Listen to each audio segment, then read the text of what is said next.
बिस्मिल्लाहिर्रहमानिर्रहीम। अस्सलामुअलैकुम। बेनकाब न्यूज़ के साथ मैं हूं सना हुसैन। चलते हैं खबरों की जानिब। हुकूमत तन्हा करप्शन के खिलाफ जंग नहीं जीत सकती। वज़ीर आज़म इंसदाद करप्शन के आलमी दिन पर अपने पैगाम में वज़ीर आज़म ने कहा है कि हमारी नौजवान नस्ल ऐसे मुस्तक़बिल के मुस्तहिक है जो करप्शन से पाक हो। आने वाली नस्लों के लिए शफाफ माशरे के क़याम की कोशिशें जारी रखेंगे। वज़ीर आज़म ने कहा कि करप्शन और बदनवानी घिनौना अंसर है। करप्शन मुल्क की माशी तरक्की को नुकसान पहुँचाती है और समाजी ताने बाने को तबाह कर देता है, जबकि करप्शन और बदनवानी मनसफाना हुक्मरानी और मसावी मौके के फ़ायदे से लुत्फ़अंदोज़ होने से रोकता है। शहबाज शरीफ का कहना था कि करप्शन और बदनवानी अवामी खदमात की फराहमी को बुरी तरह मुतासिर करते हैं। बदनवानी हुकूमतों और इसके माशरियों के दरमियान अदम इत्मीनान की बड़ी वजह है। ताकत का गलत इस्तेमाल करने वाले अवाम की मेहनत से कमाई आमदनी लूटते हैं। इन्हें अपने अमाल के इंताज का सामना करना पड़ता है। वज़ीर आज़म ने मज़ीद कहा कि हमारी हुकूमत हर सतह पर बदनवानी को जड़ से उखाड़ फेंकने के लिए पुरज़म है। नैब और दीगर कानून नाफिज करने वाले इदारे इस बात को यकीनी बनाने के लिए तक मेहनत कर रहे हैं। हम अपने इदारों की मेहनत की इस्ताइश करते हैं और माशरे से बदनवानी को जड़ से उखाड़ फेंकने के लिए इनके साथ हैं।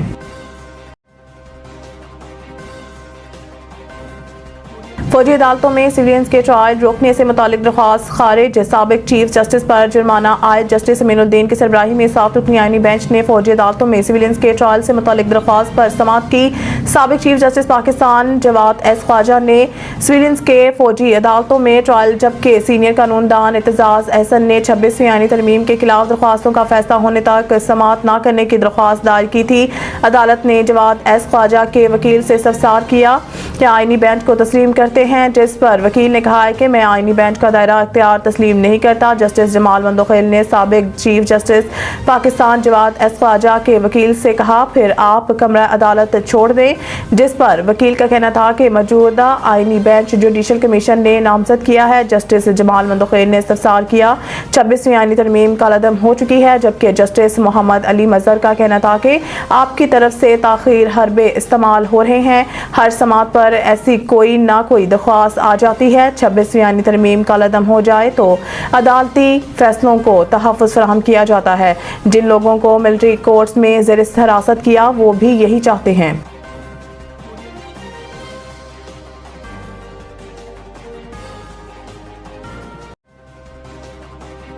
सुस्त इंटरनेट फ्री लांसिंग खतरे में। पाकिस्तानियों को मिलने वाले काम में 70% कमी। ज़राए के मुताबिक मुल्क भर में इंटरनेट आज भी सुस्त रवि का शिकार है, जिसके बायस दीगर शोबों की तरह ऑनलाइन काम करने वाले अफराद भी शदीद मुतासिर हुए हैं।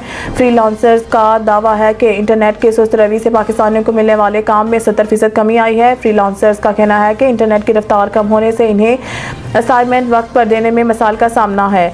वक्त पर असाइनमेंट ना देने से कई फ्री लांसर्स की प्रोफाइल्स भी बंद हो चुकी हैं। दूसरी जानिब इंटरनेट की सुस्त रफ्तार से डिजिटल मार्केटिंग भी मुतासिर हुई है और डिजिटल मार्केट के माहिरीन का खर्चा है कि इंटरनेट के मसाइल हल ना हुए तो फ्री लांसर्स के क्लाइंट बांग्लादेश, भारत या किसी दूसरे मुल्क मुंतकिल हो जाएंगे। हुकूमत ने इमरान के खिलाफ कार्रवाई का असूली फैसला कर लिया। इमरान खान के खिलाफ वफाकी हुकूमत की खुसूसी कंप्लेंट पर कार्रवाई का मनसूबा तैयार किया गया है। साबिक वज़ीर आज़म के खिलाफ पाकिस्तान पैनल कोड के तहत फौजदारी मुकदमा दर्ज करने का फैसला किया गया। इमरान खान पर सोशल मीडिया के जरिए लोगों को रियासत और रियासती इदारों के खिलाफ बगावत पर उकसाने के इल्जामात हैं। आला हुकूमती राय के मुताबिक इमरान खान के खिलाफ कार्रवाई शुरू करने की मंजूरी वफाकी काबीना से ली जाएगी और वज़ारत दाखिला को वफाकी काबीना के लिए असम्बली तैयार करने का टास्क दे दिया गया है। FIA साइबर क्राइम विंग ने इमरान खान के खिलाफ इंक्वायरी की, जिसके बाद कार्रवाई शुरू करने का फैसला हुआ। वफाकी काबीना की मंजूरी के बाद इंसदाद दहशतगर्दी की खुसूसी अदालत में इमरान खान का ट्रायल करने का मंसूबा है। मज़ीद न्यूज़ और अपडेट के लिए देखते रहिए बेनकाब न्यूज़।